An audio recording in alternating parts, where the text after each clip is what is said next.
Selamat datang kembali di sesi pembahasan kita. Hari ini kita gali bab 5 dari The Innovator's Dilemma karya Clayton Christensen. Judulnya ini udah langsung to the point ya. Berikan tanggung jawab untuk teknologi disruptif kepada organisasi yang pelanggannya membutuhkannya. Nah ini nih ada teka-teki besar yang dibahas. Kenapa sih perusahaan yang hebat-hebat gitu, yang jago banget dengerin pelanggan utamanya, malah seling kesandung sampai teknologi disruptif? Iya, itu pertanyaan intinya. Dan jawabannya Christensen itu cukup mengejutkan ya. Bukan karena manajemennya jelek. Justru karena terlalu bagus. Nah, itu dia. Terlalu bagus dalam melakukan hal yang biasanya benar, yang udah jadi resep sukses mereka selama ini. Jadi, ini kayak paradoks gitu. Mari kita coba bedah deh. Oke, jadi bab ini kan bilang kalau perusahaan mapan itu jagonya di inovasi berkelanjutan. Bikin produk yang ada jadi lebih bagus buat pelanggan yang udah loyal gitu ya. Betul. Upgrade fitur, performa lebih kenceng, pokoknya memanjakan pelanggan yang udah bayar mahal. Tapi giliran ada inovasi disruptif yang mungkin sasarannya pasar bawah atau malah pasar baru, mereka jadi gagap gitu. Katanya akar masalahnya di ketergantungan sumber daya. Maksudnya gimana tuh? Gini, gampangnya, perusahaan besar kan hidupnya dari pelanggan utama, pelanggan besar mereka. Yang ngasih untung paling banyak? Tepat. Jadi, semua sistem di dalam perusahaan, gimana cara ngasih dana proyek, proses risetnya, cara ngukur suksesnya, semua itu dirancang buat melayani si pelanggan kakap ini. Masuk akal sih. Nah, teknologi disruptif ini, pas awal muncul, biasanya kelihatan jelek lah di mata sistem ini. Pasarnya kecil, untungnya tipis, teknologinya mungkin belum sehebat yang mainstream. Dan yang paling penting? Pelanggan utama mereka nggak butuh, atau belum butuh saat itu. Akibatnya, ya jelas proposal proyek disruptif ini kalah saing sama proyek-proyek lain yang kelihatan lebih menjanjikan buat bisnis inti. Jadi sumber daya, perhatian semuanya balik lagi ke sapi perah utama ya. Terus solusinya Christensen apa dong? Katanya bikin organisasi terpisah. Iya, bikin unit bisnis yang independen, khusus buat garap si teknologi disruptif ini. Wah, kedengarannya kayak nyiptain pesaing buat diri sendiri dong. Mungkin kedengarannya gitu. Tapi justru ini kuncinya buat keluar dari dilema tadi. Unit independen ini punya beberapa keunggulan penting. Apa aja tuh? Pertama, dia nggak dibebani struktur biaya gede atau ekspektasi margin tinggi kayak induknya. Jadi dia bisa hidup di pasar baru yang marginnya mungkin tipis-tipis aja awalnya. Ini ngatasin masalah nilai atau profit formula. Oke, jadi lebih fleksibel soal duit ya. Terus? Kedua, dia bisa termotivasi sama pasar yang awalnya kecil. Nggak harus langsung bikin gebrakan besar kayak standar induknya. Ukuran pasarnya jadi pas sama ukuran organisasinya. Jadi nggak minder lihat pasar yang masih kecil gitu ya? Betul. Ketiga, dia bebas bikin proses kerja sendiri, cara riset, cara jualan, yang cocok sama tantangan baru ini. Nggak harus ikutin pakem perusahaan induk yang mungkin kaku. Dan yang terakhir, yang paling penting? Nasibnya itu tergantung sukses di pasar baru ini, bukan diukur pakai standar atau kebutuhan bisnis inti induknya. Sumber dayanya juga nggak ditarik-talik terus buat layanin bisnis utama. Fokusnya jelas ke depan, ke pasar baru. Oke. Kedengarannya logis. Nah, di buku ini kan banyak contoh ya. Biar lebih kebayang, gimana kasusnya Quantum sama disk drive 3,5 inci? Mereka kan sempat ketinggalan ya?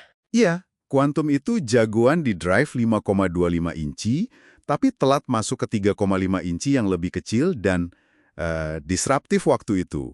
Gimana cara mereka ngejarnya? Gimana? Mereka nggak kerjain di dalam Quantum langsung, tapi bikin spin-off anak perusahaan baru namanya Plus Development. Oh, dipisah gitu ya? Dipisah total. Plus, ini fokusnya ke pasar yang beda banget. Pengguna PC rumahan bukan pelanggan lama Quantum yang bikin mini komputer. Produknya juga unik, hardcard. Manufakturnya bahkan pakai pihak ketiga. Hasilnya? Sukses besar. Sampai akhirnya Quantum akuisisi lagi si Plus ini. Ini contoh klasik banget gimana unit terpisah bisa berhasil, di mana upaya internal mungkin bakal gagal. Nah, kalau contoh sebaliknya ada nggak? Yang gagal karena coba dari dalam. Kayak diisi gitu yang mau masuk pasar PC? Nah, itu kontras banget. Diisikan raja mini komputer. Mereka coba bikin PC berkali-kali, tapi selalu dari divisi mini komputernya. Kenapa gagal? Ya karena kultur, proses, sama nilai-nilainya beda banget. Proses desain diisi itu lama. Maunya pakai komponen internal, fokusnya margin tinggi. Itu semua nggak cocok sama dunia PC yang geraknya cepat, butuh murah, margin tipis. Sistem internalnya kayak nolak gitu loh. Beda sama IBM ya? Beda banget. Sukses awal IBM di PC itu justru karena mereka bikin unit otonom di Florida, jauh dari markas utama mereka yang fokus ke mainframe, dikasih kebebasan.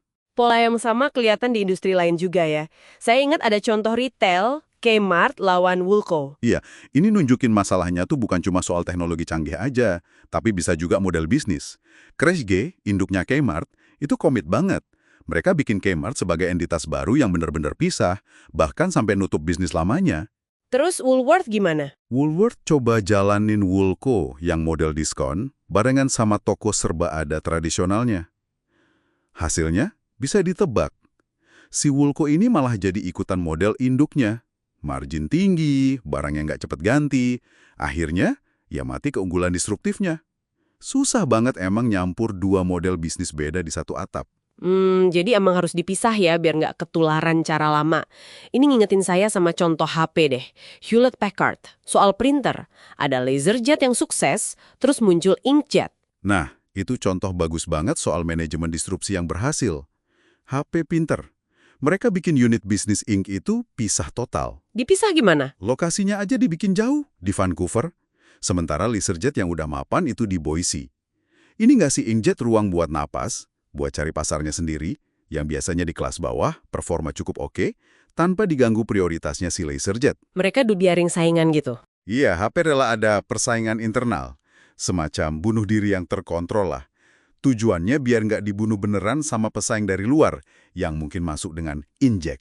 Oke, jadi kalau kita tarik benang merahnya nih buat Anda pendengar kami yang mungkin lagi hadapin potensi disrupsi di industri masing-masing. Intinya apa nih? Pesan utamanya gini, kalau ada teknologi baru atau ide bisnis baru yang sifatnya disruptif buat jaringan nilai Anda yang sekarang, artinya nggak nyambung sama kebutuhan pelanggan utama, nggak cocok sama cara Anda cari untung, atau nggak pas sama proses kerja Anda, itu nggak cukup cuma dikasih modal doang. Terus harus gimana? Kemungkinan besar, Anda butuh pemisahan organisasi. Bikin rumah baru buat ide disruptif ini. Rumah yang punya kebebasan sendiri, punya ukuran sukses sendiri, punya nilai-nilai yang pas sama pasar baru yang mau dia garap. Dia butuh independensi buat tumbuh. Wawasan yang penting banget ini. Jadi bukan cuma soal teknologinya ya, tapi soal ngasih struktur dan ruang yang tepat biar dia bisa berkembang. Apalagi kalau dia nantang bisnis utama kita yang udah nyaman. Betul. Tantangannya jadi dua. Pertama, ngenalin dulu, ini beneran disrupsi buat model bisnis kita atau cuma sekedar perbaikan biasa? Kedua, yaitu punya keberanian buat bikin ruang aman yang terpisah tadi, meskipun mungkin kelihatan nggak efisien atau malah bikin saingan di dalam. Nah, sebagai penutup nih, ada satu pemikiran buat Anda renungkan. Christensen bilang, upaya ngelindungin si anak baru disruptif ini butuh perhatian langsung dari CEO loh, nggak bisa cuma dilempar ke bawah. Pertanyaannya sekarang, gimana caranya Anda bisa jadi sponsor atau ngerancang struktur independen kayak gitu di tempat Anda? Biar ide baru yang potensial ini punya kesempatan buat hidup, tanpa digencet sama kebutuhan bisnis inti yang udah jalan. Coba direnungkan deh.